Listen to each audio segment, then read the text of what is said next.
Hello and welcome to New Earth Lifestyles. I'm Janie King. Welcome. February 19th, 2015. In downtown Manchester, New Hampshire. Snowy. It's snowing today, so we're not quite in the middle of a blizzard, but it's still winter. February, of course, it still is winter. So welcome. Thanks for joining us today. And I wanted to mention before we get going on the show today that today is the Chinese New Year. And if you were in China or in Chinatown, Boston, they're probably doing their floats and parades and whatever they do with their dragons and stuff. And it's just nice to understand and to recognize other cultures and how they live their lives and what are the important dates and festivities. So today is a Chinese New Year. In 2015. I have my trusty mindfulness bell reminding us to breathe and come back into this moment, be mindful of where we are, who we are, and being in the conscious place of here, right now. So I have a very special guest with me today. I have Kallie from Amherst, Hollis area of New Hampshire. Welcome, Karen. Thank you. Glad to have you here today. I'm happy to be here. Great. And I got to meet you through, that was through Debbie Hoffman Adair, and through one of her programs, the Network Palooza. You weren't really there, but I think you got on the email list or something, and you sent me some. I was there. Oh, you were there. Yeah. Okay, but I didn't meet you We just there. didn't run into each other. Right. That was a great event, though. I really enjoyed it. It really was. So you are a practicing psychologist and energy healer and a lot of different things. So why don't you tell us about what you do and all that? My background is really nursing first. Oh, really? Nursing? Okay. And then I became a psychotherapist. And you and I were talking about the soul path before we came on air. Mm-hmm. And that's the journey that I really feel I've been on. That I began as a nurse. I actually don't remember ever wanting to be something else. I was very fortunate because I know a lot of people really struggle with that at 18, 19, 20 years old. Sure. And what do I want to do when I grow up? It was a compulsion. And I had actually been very attuned to energy as a child, as many of us are, but I didn't know what it was till way later. Can you tell us a little bit about how you experienced that as a child that you did not recognize until later? I would feel energy. Oh. And I would be able to expand and contract parts of my body. Oh, wow. And just play with it. And like I said, it was, as an adult, I went back and I went, wow, that's what that was. Wow. Wow, that's what that was as a child. And I would see people. And I never talked to anybody about it. I never said anything. I just, and that, again, as an adult, I looked back and I thought that was kind of remarkable that I never mentioned it. It just happened. So right. When I try to make this a long story short, when I went into nursing school, again, I was compelled to go into the operating room. Wow. The surgery and fixing people in that way just drew me. And as compelled as I was, at the end of a year I was done. Wow. And I was in a major medical center, and they had you rotate through each service for 3 months at a time. So at the end of the year I had been through all the services, and I had noticed that I started to be aware of the person in the anesthesia room across the hall that would be coming in. And what we would do, the nurses would go in and we would set up our table, and then if we had time, we'd break and go up and have coffee and then come back down when the case started. And I started to be so aware of how frightened that person must be. Oh, yes. So I started going over and sitting with them and talking to them. And then I became aware that I was really interested in working with people and how they felt. And I didn't go into psychotherapy or at that point, but I ended up I was in nursing for 18 years, and I ended up in cancer nursing. I had done a lot of training in mind-body medicine. Mm-hmm. I actually grew with the field. Is there a mind-body medicine field? I didn't realize It's that. called psychoneuroimmunology. Oh, yes. Okay. Psychoneuroimmunology. Right. And so that's considered a mind-body medicine. Mm-hmm. I didn't know that. Well, mind-body understanding, knowledge, awareness, and then looking at the medicine of it comes out of that theory. I see. And back then, the only training in anything like that was with Carl and Stephanie Simonton.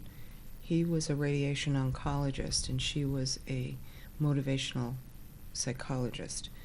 And they had noticed that their nasty patients died. I'm sorry, the nasty patients lived, and the nice people died.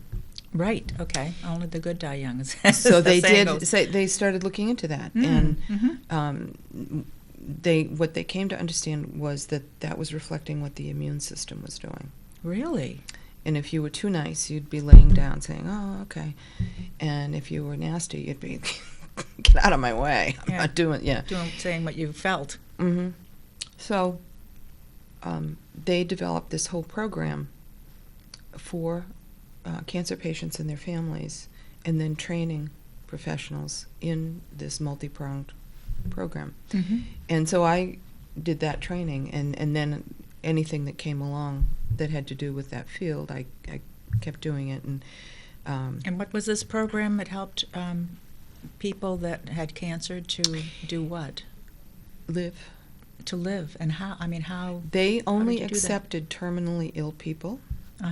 And they had twice the survival rate of the major medical centers. Wow. Wow, that's fabulous. And It is was that remarkable. in New England?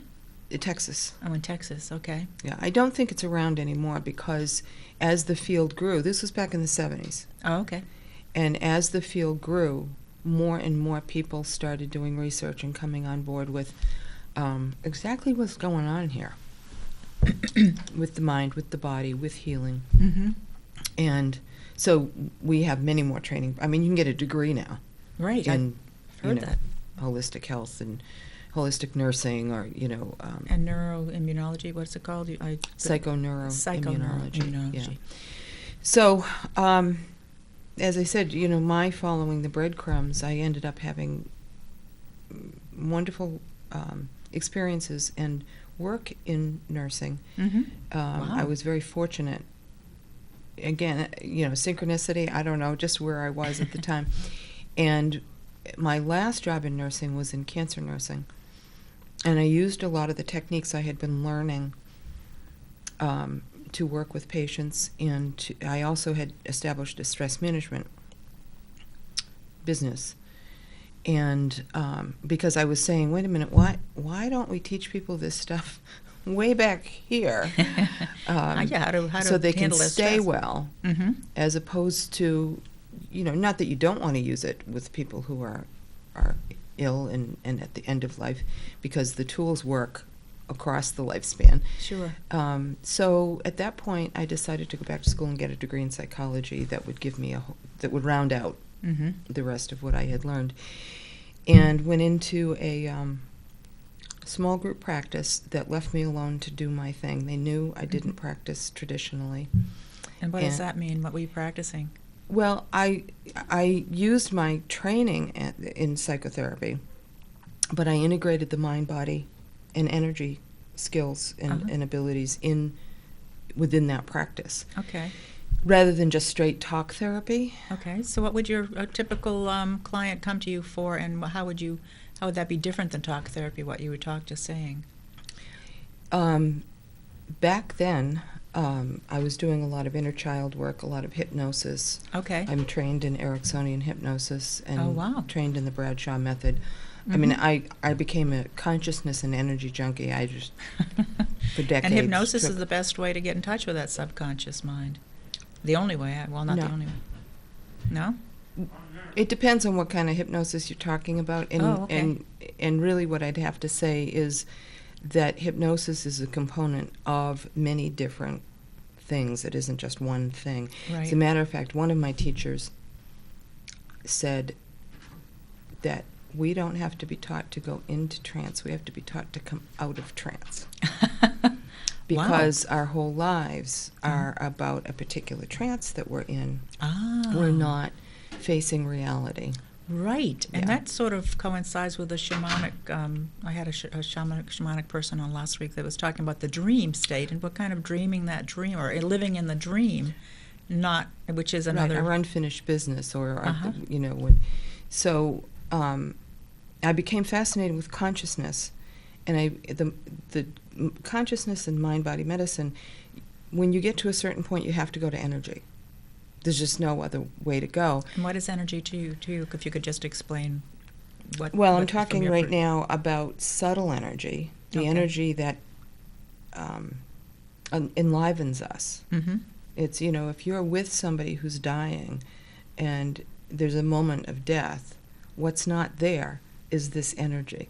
Okay. We can call it spirit Mm-hmm. if we want. Chinese call it chi, Japanese call it ki. Every tradition has their word for it, prana. Mm-hmm.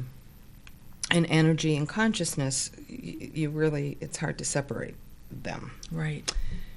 So what happened for me, to get back to answer your question, was in doing a lot of the inner child work and interactive guided imagery. These were some of the first things that were being taught in mind-body seminars. I realized that large amounts of psychic energy were being moved. Wow. And what is psychic energy as opposed to the subtle energy? It's kind of the same thing. Same thing, okay. It's just that it more is pointing to our issues and those memories. The energy system is what I believe is how our life story becomes our biology. Right, okay. That's the vehicle through which you have this event, you have a reaction to it, there's a thought, there's a feeling, a belief is formed out of that, there's a reaction. Mhm. Now that's embedded, and the Mhm. energy is how it's embedded. And it stays there Right. until you address it. What Mhm. happens with energy is it tends to go in circles, Okay. and it gets stuck. Okay. So massage therapists have this happen all the time. They'll be massaging someone, and all of a sudden a certain memory will come because they They're in that area touched of the that body. area Mm. of the field where that memory was deposited. So when you open that and you can unpack it, Mm-hmm. you can heal it. Right. That gives you the opportunity. So we have, Mm. what I'm really talking about is what's unconscious, it becomes conscious, now you can get rid of it. Mm-hmm. So, And is it your experience that just by bringing it into the conscious level that gets rid of it on its own, or is there more to do? oh, well, that would be nice if that way. If sometimes that's it. Yeah. It's just, okay. It's gone. just, an awareness comes up and it's no longer necessary to have it. Right, but because we are, this is again my philosophy, Mm-hmm. because we are a soul in a body, we have particular lessons and experiences that we're trying to grow through. Mm-hmm. So there might be more that needs to be done with it. But again, if you're using energetic tools, consciousness tools, and I use the chakra system, Mm-hmm. then there may be more that beyond the release, now you open up, well, what's the strength that comes there, and what do you need to do to develop it? The strength that comes from that place that you just The brought to block's consciousness. released, so now the energy can flow, Right. but You need to put you something might in. still have to develop a particular quality. I see. Can you give us any example of how that would work? I mean, like a block that released and then some other quality came in to strengthen that person? Well, I use the chakra system, and if people aren't aware, we have 7 major chakras running up the center of the body. Mm-hmm. And we've got many. We've got them at every joint. We've got them in places where we need them. They can actually form Mm-hmm. when we need them in different places around. But the main ones that we work with are the 7 in the center of the body, running from the tailbone up to just above the head. And each of those chakras has a physical, psychological, and spiritual component to it. So I can come back to what they each are if you want later, but if you want an example, let's say in the third chakra, which has to do with self-esteem, courage, personal courage. Mm-hmm. If a person had a block, the energy was tied up here. It wasn't quite flowing well because there was an injury in childhood to their growing sense of self, and they had come to believe that they weren't not brave, but didn't have the courage, didn't have the, what it took to stand up for themselves. So that'd be like, could that happen by someone yelling at them or belittling them when they're very young? And I think physical abuse is easy to get over. Well, no, I don't mean to. Physical abuse, I don't mean that it's easy to get over. What I mean is it's more, it's tangible. You can say, you Mm-hmm. hurt me. You Right. threw me down the stairs and I broke my leg. Right. That's something that's very tangible. Mm-hmm. But when someone just sort of snipes at you, Right. And you'd call it psychological verbal abuse? or emotional abuse, verbal it's or emotional. just, or even, oh, well, we don't do that. People like us don't do that. Mm-hmm. You get these quieter, more subtle. And that's in a type of programming or abuse. Right. So then that person, because when you're a child, you're just an open vehicle. You just get imprinted Mm-hmm. very easily. So you just go along and you believe that, oh, I can't do that. And Mhm. it's way in the back here. So there's the thought, the feeling, and then the energetic knot, Okay. the block here. And when I say block or jam or any of the words that are indicating a problem, a wobble in the energy system, it's really metaphorical, but what it means is that there's something wrong with how the energy is flowing there. Okay. But we have to have, like the Chinese use elements to describe different qualities of energy, Mhm. fire, wind, water. We don't have wind inside us, Right. but we have a quality of energy that's like the wind or like fire or like water. I see. So it's a quality of energy. Yeah, so when you're Mhm. talking about the types of, quote, blocks or jams or depletions or excesses, you're really talking about the quality of the energy and the flow. Okay. So back to the example. Mhm. So a person has a disruption of the energetic flow in this solar plexus chakra that has to do with their self-image, Mhm. their self-esteem, their sense of personal courage. You unblock that, you can open that up and get the energy to flow, but now they have the energy to learn how to be more assertive, but they still have to learn I see. new skills. I see. So you've kind of dispersed what was holding it Holding from them being back. there. Right. But now, right, because I never had that experience of being that way. Right. I see. Then you have to relearn it. And it also, Or learn it the first time. Yeah, I see. it's hard when you're working with the energy system. It's hard to say any one chakra or energy system center is the whole problem. Mhm. And in my work, I use a chakra assessment, an energy assessment tool, which if people go on my site, they can get for free. And your site is KarenKallie.com. Right. Karen, KALLIE.com. Right. And if they just sign up for the newsletter, which Uh-huh. which just comes out once a month, they can do the free chakra assessment so they can see where their wobbles are. Ah, okay. And that gives you more information about yourself. And my belief is that if you work energetically, you're going to the root of the issue, and you're more apt to be able to work out your issues and live more fully and Right. less stressfully and with more joy. So that sounds really wonderful, but for some people that don't understand energy, what does work energetically mean from your perspective? There are many different types of energy work. Mhm. I'm trained in Reiki and therapeutic touch, which is more taught to nurses. Mhm. Lots of psychological techniques around energy.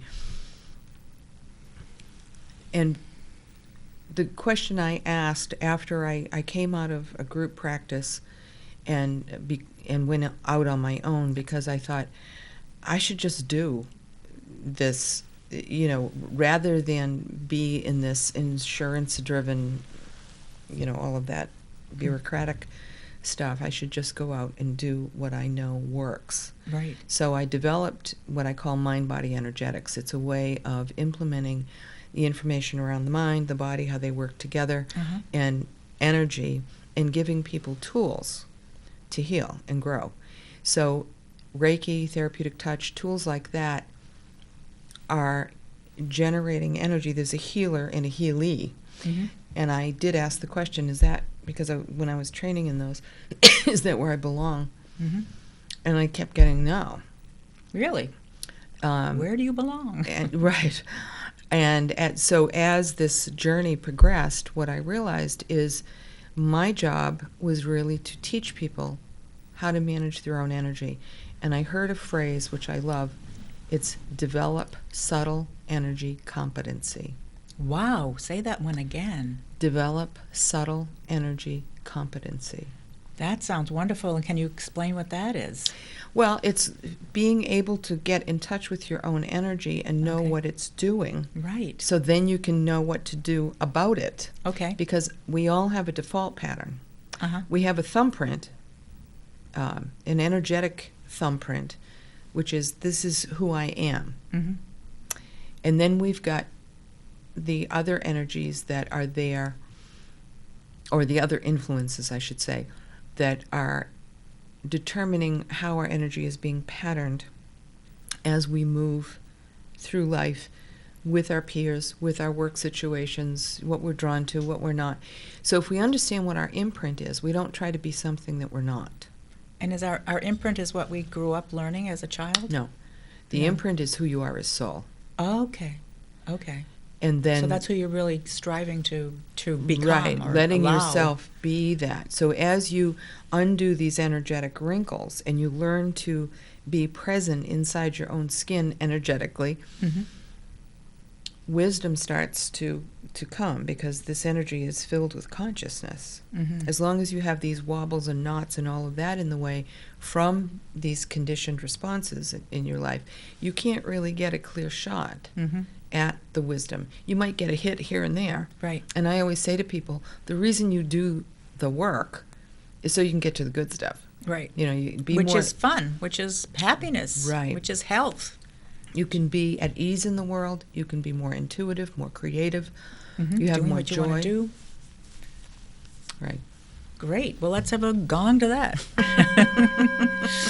That's where we want to get to. So what the work you do through the energy field and through your psychology combined with that, your mind-body connection and understanding of the chakra system and therapeutic touch and Reiki and so forth, that's a program that you've developed, that you've sort of grown in with all these other pieces coming into becoming who you are and what you offer out now into the world. Right. As a modality for people to actually do that, actually get in touch with their wisdom and their soul or spirit, or however you want to call that.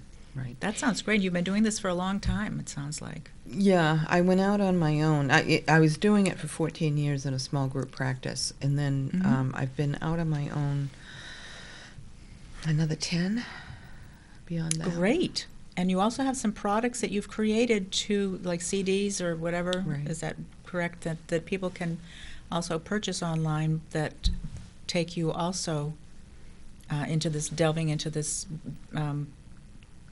healing modality that you're Right. As I started to teach explaining. people the tools and techniques, they started asking me to record them, because it's a practice. You can't just say, "Oh, I'll do that." I remember Wayne Dyer once said, Maslow was one of his teachers, Abraham Maslow. Oh, he's the one with the dog that salivated when they rang a bell. Something like that.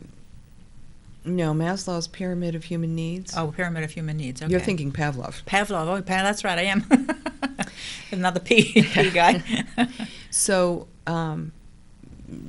Maslow talked about, you have to first take care of your material needs. and then you take care of your emotional needs and your cognitive needs, and you go up and you get to, what is the word he would use?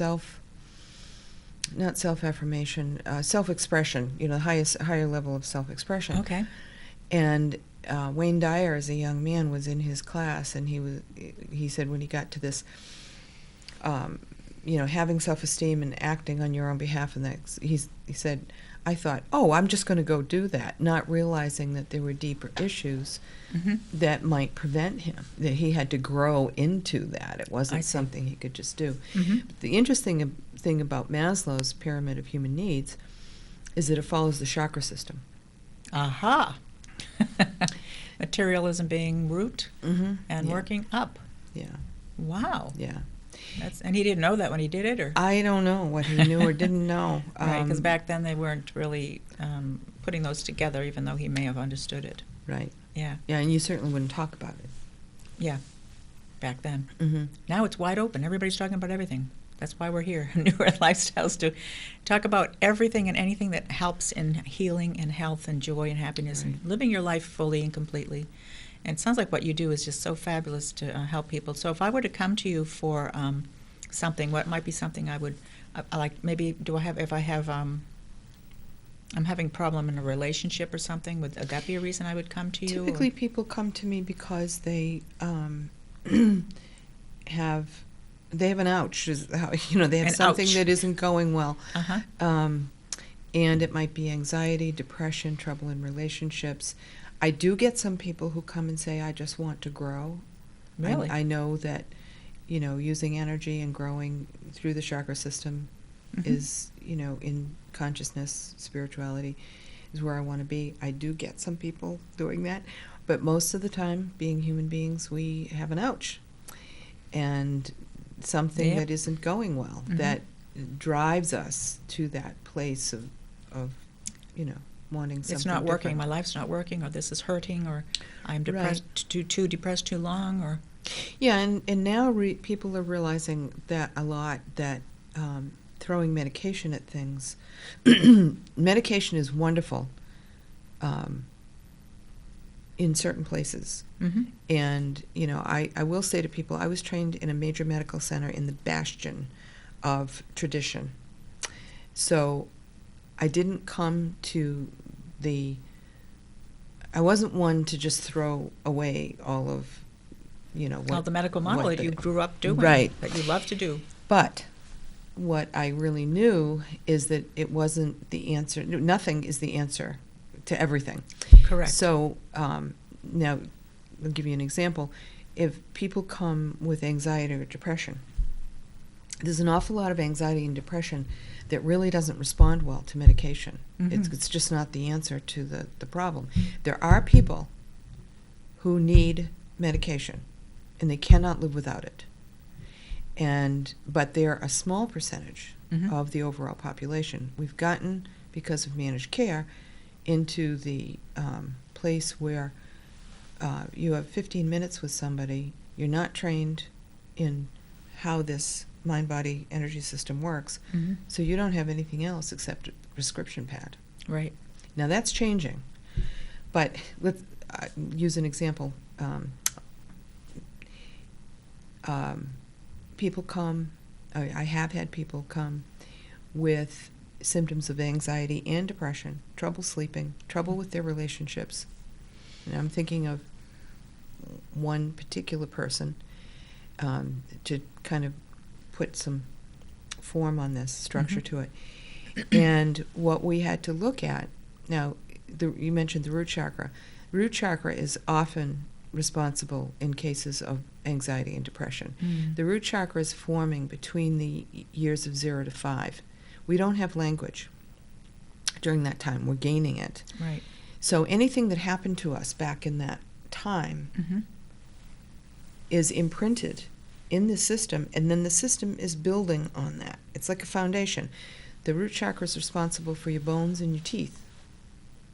So it's the foundation of the rest of what happens. Yeah. So if you've got a wobble there, and especially if it's a big wobble. And tell us about a wobble. What do you call a wobble? Well, I'll use this case. A person grew up in a very neglectful home. Okay. Alcoholism, a lot of verbal and emotional abuse, mother with some emotional issues, and then the father alcoholic. So the children weren't well cared for. They certainly weren't guided. They weren't taught. They were left on their own kind of to develop. Mm-hmm. And a child always thinks everything's their fault. Right. And they, in a child's mind, decide certain things, and that belief gets tucked away, and then they lead their life. In a child's minds, they decide something, and based on their perception of what they're experiencing, and then they tuck it away as a belief. Yeah, and then that becomes their drives belief. them. That becomes, Yeah. oh, the world is scary. Mm-hmm. Mom and Dad don't love me. A man will hurt me. You know, Mhm. whatever their or however they Yeah, however they internalized percolated or took through that their experience, yeah, and they tucked it away as a belief. Right. Mm-hmm. and Because that's one of my beliefs is I've always been afraid of men. Because I had a very strong father, and stuff happened to me when I was young. Though my father loved me, stuff happened, so it made me really afraid of men. right. So if you think about this energy that's helping us to learn to walk and locomote through life, and then we're coming up into the next chakra where we're learning about emotions and relationships. If you're betrayed, Mm-hmm. in that, now that's from 4 or 5 up to 8. If you're betrayed or harmed emotionally in that time period, that's, again, it's part of this foundation that you're building your life on. Mm-hmm. The other thing, is I explain to people who are in this kind of situation as young children, this energy should be coming up and being used to develop. Instead of being stuck. Instead of to defend, to avoid, to stay safe, to... Right. So I get that. all of your resources are being spent. So they can't come up and help you So develop. you can't... Right. So now we do well. Most of us do well in spite of Mm-hmm. those things. But it's like walking with one high heel on and one high heel off, where, kind of gimpy. And so... So getting back to this one particular client who's a good example to use, we had to take a look at her adrenal glands, because this isn't just, you work with the material, the mental, emotional, physical, energetic, because we're all of it. Mm-hmm. Now, could you heal someone with this kind of problem with just energy work? Yeah, you could. But it would probably take a while. So what did you use? So I work bringing many modalities. Mm-hmm. And so we look at, okay, so your adrenal glands, your root chakra is depleted. The adrenal glands are shot. You need to feed them. How did you know those things? The chakra assessment that I do. I see. Okay. I have besides the chakra assessment, I do a medical history just like any doctor or psychologist would do. Okay. And then I have a biofeedback instrument that takes a look at the nervous system. Biofeedback instrument. And how do you plug someone into that? It has a hand plate, and the information from the points on the hand go through, and it in the background, all the different body systems are represented. So it gives you a picture of the strengths and weaknesses of the person's systems. Wow. Now, I wouldn't use that totally to look at... But that gives you an idea of what's but going on. What happens is these different assessments that I use, they all tell the same story. I see. So somehow they all pointed toward adrenal Right. glands So and root chakra. what we did was to give her adrenal glands some nutrition, and I use standard process. It's organic food supplements. It's food is medicine. Probiotic type thing? Probiotics are replacing the organisms in the gut. In the gut. In this case, we can supplement. This particular company only sells to health professionals because this is supposed to be food as medicine, and you can support the endocrine system or cardiovascular or any other system. So we feed the adrenal glands. We also talk about diet. What are the foods that feed the adrenals? What else? Sleep. Mm. People with shot adrenals have a terrible time sleeping or can't stay asleep. So then we have to look at sleep hygiene. Then we look at how is the energy wobbling and what can you use to quiet it, to get it aligned. There are some very specific techniques that I call centering and grounding that help start to build the energetic charge in the root chakra. Great. You start to feel safer, you feel calmer. I use emotional freedom technique to help straighten out and align the energy system as well. Great. So there are a lot of different tools that you use, and as I said, giving the person the nutrition, the nutrients, supplements, isn't something that's going to go on and on and on. It's something you use for now. You're teaching the person to eat in a way that's different, that's supportive of, because a lot of the stuff we eat depletes our adrenal glands. So you start to get this person so they can sleep, and then you start to get them so that they can feel calm. And I will tell you, with anxiety, the energy in the root might be depleted, but the rest of the energy is coming up, and it comes up here and it starts to go like this, and then your head is wild. When you're having those racing thoughts, it's because a particular layer in the energy field is just going and you're locking in here and pushing up on the heart, which then causes irritability, and the heart starts going. So if you can teach someone to open, center, ground, they can be out of an anxiety episode like that. Right. So it's a training tool. It is a training, and it's a practice. And a practice, right. And so as I did this, people said, well, I don't remember what you say when I'm at home. So you made it. So I started doing different recordings for different tools and techniques. Great. And then I have a good friend who's a musician, and he writes original music, and he studies the energy system, so he can put in the tones. I see, the right tones for the different chakras. Oh, great. And he really understands how to write the music to fit the words. So you're getting the message through my words and voice, but also through the music that's the undercurrent. Wow, yes, almost like hemisync, only it is, I guess, somewhat similar. Similar. And so if you look at first I did what I called Relaxation 101 to teach people how to work with the body, to get it quiet, to work with the mind, to start to move into energy. Then we've got and that's kind of the basis at once, because you really have to learn how to relax. You do have to learn that. Most people say, well, I have such trouble with meditating. That's because you haven't taken the steps to help you to get to the point where now you can meditate. So what are some of the basic steps to get Well, into it's relaxing the body. It's most people breathe, are disjointed. Most of us have a very we're not fully present in our bodies. And we don't know that. No one teaches us that. Right. So when you start to do this deep relaxation work, it's coming back into the body, bringing your whole field. Matter of fact, when I do workshops, what I will do is I will have people notice how they feel as they arrive, and then I will have them do a very quick 1-2 minutes, close your eyes, and imagine that all those places where you've sent your attention through the day are like streamers of energy going out.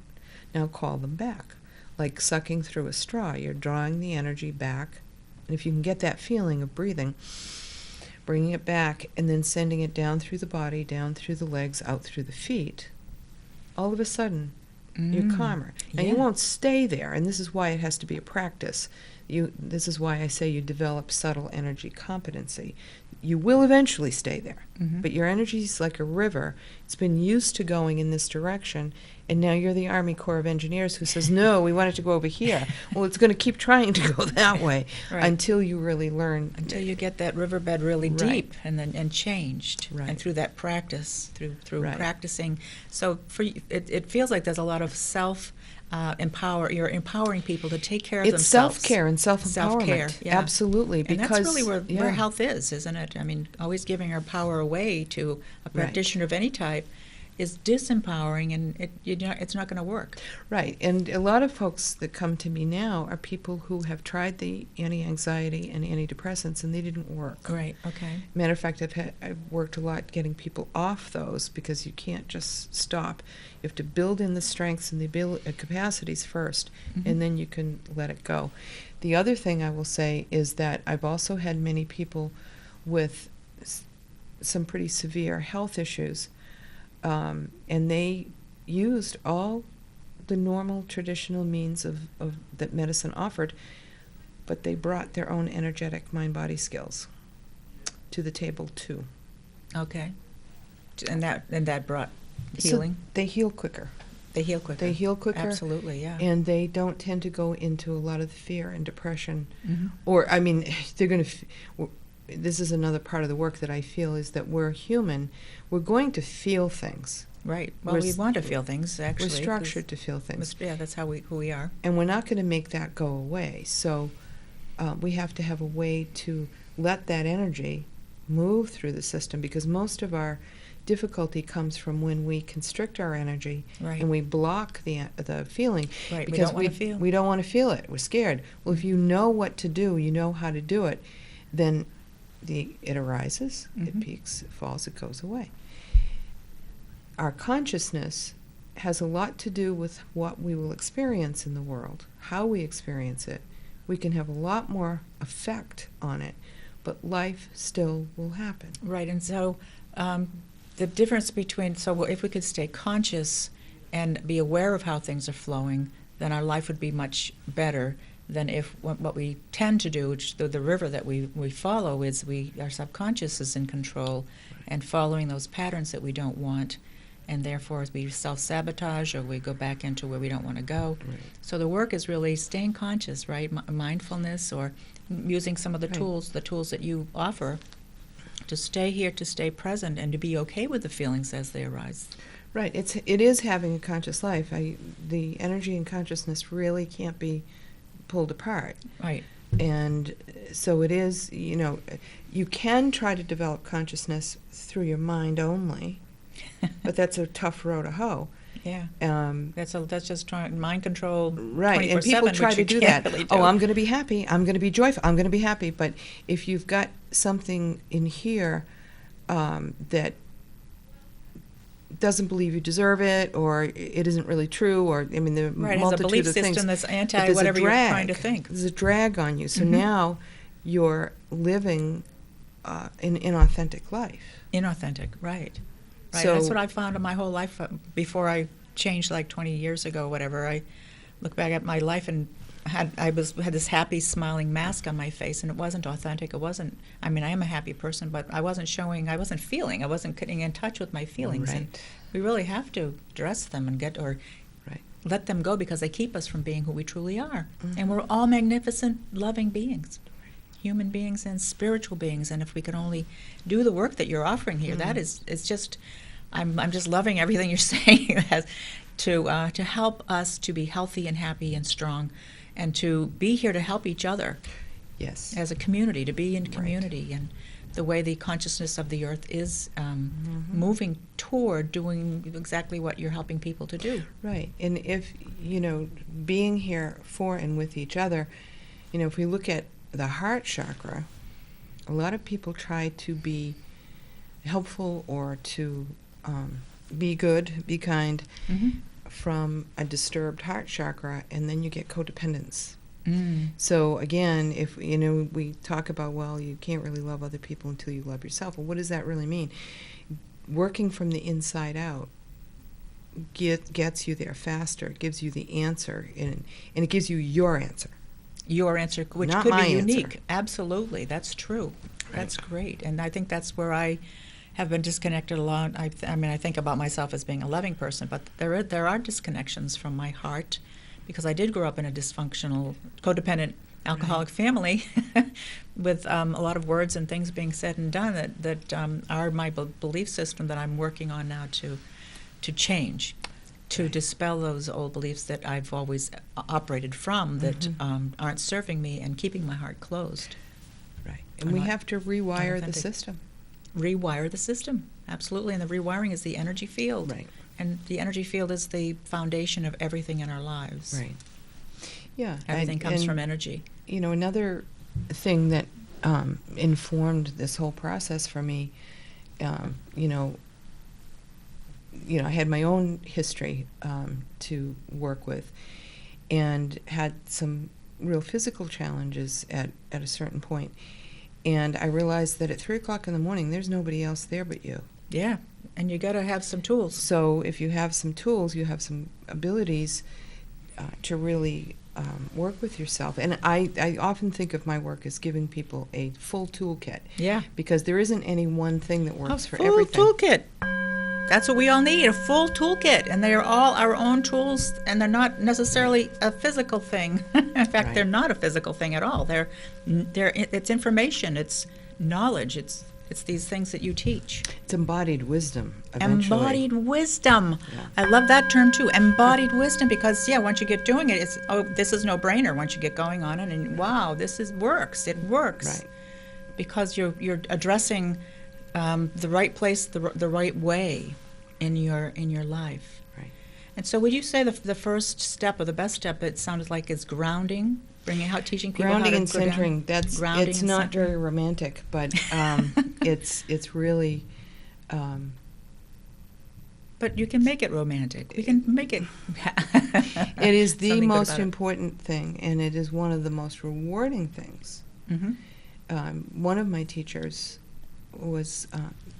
is Valerie Hunt. Oh, really? Dr. Valerie Hunt. Oh, you know her? Yes, I have one of her books. I don't know if she wrote more than one book or not. Well, she did, but her main book Is Cross Currents something? No. It's I haven't looked at it for a long time. Yeah, I haven't It was a either. book I needed to study. But she really was the one who first taught me that how spiritually people are doing a spiritual bypass. We take our energy and we go up and out, and isn't Mhm. that a trip? Isn't it wonderful? You feel bliss. It's not very helpful in real No. life. No, It's nice for a break, but we have to live here. And if a lot of your energy is out here, there's nobody here minding the store. That's right. So that makes you vulnerable. That's been my modus operandi all my Right. life. My defense is to leave my body and not And then be you're here. unsafe with other people because Right. you're not able to perceive. Mhm. When you're fully embodied, you might see and hear some things you do not like. You see people more clearly. Mhm. So it having really, some tools it's to handle that. protective to help you know who do I get involved with and who do I not. And what it does is it takes away that capacity of fooling yourself. So people don't always enjoy some of this process is, now I have to see who's really in front of me. Well, that's the way to really be safe in the long run. It is, with an open heart, because that's where the Right. power is. Right, but it might mean you have to make some choices and decisions that you'd rather not. Right, right. And so I know a lot of people, because I do energy work as well, and a lot of people would come to me and they love being in meditation, and they love being out here, and I would teach them to ground, and they said they didn't want to ground because they don't. Right. I'm not supposed to be in my body. Yes, you need to come in and center and be present in order to Right. really function fully. Yeah, and this is what Valerie Hunt had taught me is you get in and center and ground. Now you stay, you've got a tether, you've got a ground wire. Ah. Now you raise the energy, Uh-huh. but you're still grounded. Yes. Now whatever information, wisdom, whatever you get here from a higher level Mm-hmm. becomes useful. You bring it in and through. Yes, grounding helps the information become useful. Right.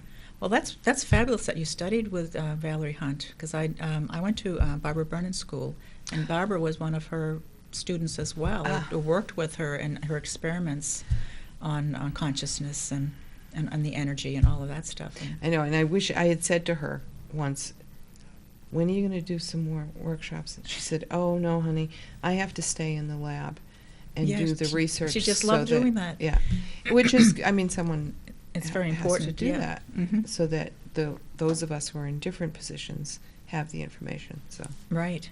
Well, that's fabulous. Mm. So you've come a long way, baby. I'm old. A long way. No. Not that old. You look beautiful. Oh, You thank you you. look lovely. You've started in the medical model, and you're still so that you can hold that paradigm at the same time, bringing in the greater consciousness of what we've separated from, but bringing it back in together and bringing them, molding them. Or you have this ability because you have the knowledge and the experience. Right, and I think where we're headed is an integrative medicine. I think so. We've been through some of the battleground of one's better than the other. It's just not true. No, it's not true. We've had tremendous strides in medicine, Mm-hmm. and we want to use those. It's just that we want to use both fields appropriately. Right. And some people do need to be on medication, so sometimes they're in a crisis situation where the medications will bring them down from that, and then the work on the energetic level can then, once they're stable, can then help them on the next level if they're desiring to go in that direction. And there are some people who just came with a situation that isn't amenable to the mind-body energy tools for whatever reason. Mm-hmm. Because I've had patients who we've tried to work with all these things. They've worked hard, and they just couldn't live without that antidepressant. They just couldn't do it. Yeah. And they would actually get angry. You're the person who's supposed to, you're not supposed to believe in that. Well, I think that's good that you believe in that, because you do have that balance. Right. It just, if you need it, you need it. Mm-hmm. It's. Well, some people even might grow up desiring drugs as a way of being able to cope with the world, and for whatever reason. Yeah, and it's only a small percentage. Most people can benefit by using these tools and techniques and Mm-hmm. going off and That's being able fabulous. to have a great life. But there are some who don't. And as I was saying too, that people who have a serious illness, they have surgery, they whatever, to be able to use these tools in conjunction with these other modalities is a wonderful thing. The other thing that I have become very interested in as I age is the consciousness of aging and how you do that. Mm-hmm. I've watched both my parents age and dad die, and mother is not quite there yet, without tools. And and it would be so much easier. I did the same thing. Both of my parents have gone, and having this knowledge of the energy and different and stuff they could be doing to help themselves be okay. And there's no way they can't go there. There's no way that you can teach it. Well, I shouldn't say to anybody. Well, they have to want to learn it. Right. Certain people, if you look at these patterns that have been embedded over decades, Right. those just aren't going to change very easily. The person has to be open to it. Now, my father was open to energy work, and I did a great. lot with him. Well, that must have made you feel good. Yeah. To be able to help him on some level. My mother She's not there. can't. So as I watch people white knuckle it through their later years and their dying years, it's not easy. So Right. I think as we develop our consciousness, we learn how to be with ourselves in the world in a different way, then our later years can be much more rewarding. They Yes. can be healthier. And my hope is that our dying will be different than the struggles that we see in some people. I hope so. That's a great note to bring to a conclusion today on, because I really feel the same way, at least with my life, that the more conscious I can become, then my later years, and as I go into my death or whatever, hopefully it'll be different than Transition to another field. Yes, transition. I'll be in that's right, because we transition. We just change. We just shed this physical body. Right. Is there anything that you wanted to add before we call it a day? Anything we missed? I can't think of anything at present. Oh, well, I guess I would say that I certainly would hope that people would take a look at KarenKallie.com and LivingEnergyWorks.com. Mm-hmm. There's a lot of information on Karen Kallie. There are free recordings, articles. I've been writing a blog for 4 or 5 years, so Nice. there's a lot of information there. Great, and we can all About- use that information. So I would hope that people would take a look at that, sign up for the newsletter, take the chakra test, and if anyone has any questions, please email me. Great. So that's Karen Kallie, KALLIE.com. And it sounds like, I know I was just on your website because I pulled some stuff up in case we didn't have enough to talk about, but of course we had plenty to talk about, and probably, and then some and more. So that's a great, a lot of information on Karen's website, and it's free, a lot of it's free, and if you went to livingenergyworks.com, there's her CDs and other great tools that you can look at there. So thanks for joining me today, Karen. It's been lovely having you, and I'm really, really excited about all the work that you're doing, and having your history of understanding how you evolved into who you are in this practice that you have now. Really, it makes so much sense. I'm sure you're in demand in Amherst and in southern New Hampshire here. So great. Thank you so much for being here. All right, thank you for having me. You're welcome. And next week, I have no one scheduled to come, so I will be winging it, or I'll have some kind of topic to discuss unless someone comes along that wants to come in to be a guest on the show. So I hope you've enjoyed the show today with Karen Kallie, and talking about how she heals the physical body as well as the emotional, mental body, the mind-body connection. And until next time, remember, your heart knows the way.